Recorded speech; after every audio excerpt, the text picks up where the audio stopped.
জৰীপ প্ৰতিষ্ঠানৰ এক প্ৰতিবেদনত দাবী কৰা হৈছে যে গ্ৰীষ্মৰ বন্ধৰ সময়ছোৱাত শিশুৱে অধিক সময় পৰ্দা অৰ্থাৎ মোবাইল, কম্পিউটাৰ, টিভিত অত্যাধিক সময় কটোৱাৰ বাবে ভাৰতত ৮৫% অভিভাৱকেই চিন্তিত হৈ পৰিছে। ৯০%ৰো অধিক অভিভাৱকে বিশ্বাস কৰে যে পৰ্দাত অধিক সময় অতিবাহিত কৰিলে শিশুৰ কাৰ্যকলাপ হ্ৰাস হয়।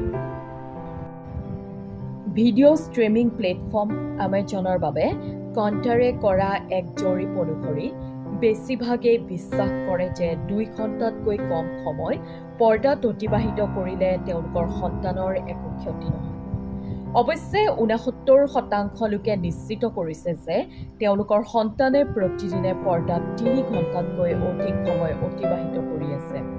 জৰীপটোত ভাৰতৰ 10খন মহানগৰ আৰু মহানগৰৰ বাহিৰত বাস কৰা ৩ৰ পৰা ৮ বছৰ বয়সৰ শিশুৰ প্ৰায় ৭৫০ জন অভিভাৱকক সামৰি লোৱা হৈছিল।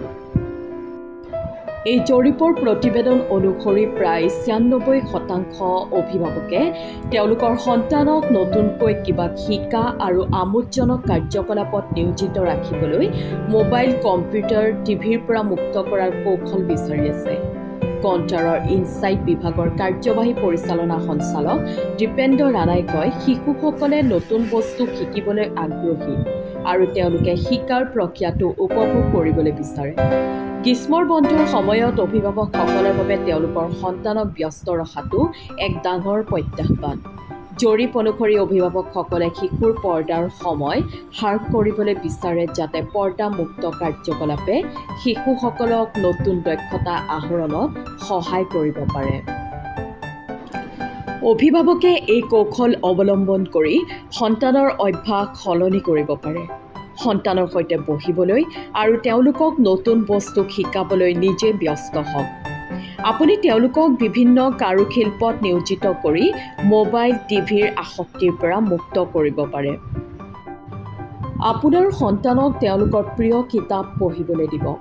পঢ়া হ'লে তেওঁলোকক কিতাপখনৰ বিষয়ে প্ৰশ্ন সুধিব, যাতে পঢ়াৰ প্ৰতি তেওঁলোকৰ আগ্ৰহ আৰু অধিক বৃদ্ধি হয়। ঘৰৰ ভিতৰতেই হওক বা বাহিৰতেই হওক, তেওঁলোকক বিভিন্ন খেল খেলিবলৈ অনুপ্ৰাণিত কৰিব। মোবাইলৰ পৰা আঁতৰাই আপুনি সন্তানক বিভিন্ন ঘৰুৱা কামত লিপ্ত কৰাব পাৰে।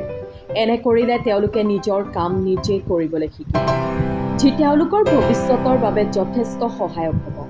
খাই বা শুই থাকোঁতে শিশুটোক মোবাইল ফোন নিদিব, কিন্তু এই সময়ত তেওঁলোকৰ সৈতে কথা পাতিব আপুনি। শিশুৰ সন্মুখত আপুনি কেতিয়াও মোবাইল ফোন ব্যৱহাৰ নকৰিব।